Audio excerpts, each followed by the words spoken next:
الواحد بعد غياب طويل محمد عبد الواحد على فكره، بقاله فتره طويله جدا، نشوف النعمه دي الاول مع الفريق.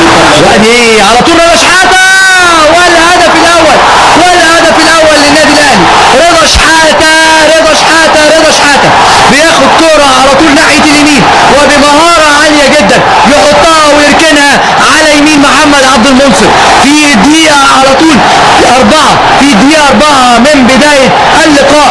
رضا شحاته ينقض على منطقه جزاء نادي الزمالك ويسجل هدفه الثاني تحت فانيله النادي الاهلي منذ انضمامه للنادي الاهلي. هذا هو الهدف الثاني لرضا شحاته بعد هدفه الاول اللي كان جابه. وادي التمريره البينيه الرائعه من حسام غالي، وادي على طول رضا شحاته واثناء تقدم محمد عبد المنصف بيحطها له حلوه. ادي التمريره الجميله، يا سلام عليك يا حسام يا غالي، بيحط تمريره جميله قوي وعلى طول الكره حلوه. وادي التمريره ثاني من زاويه ثانيه.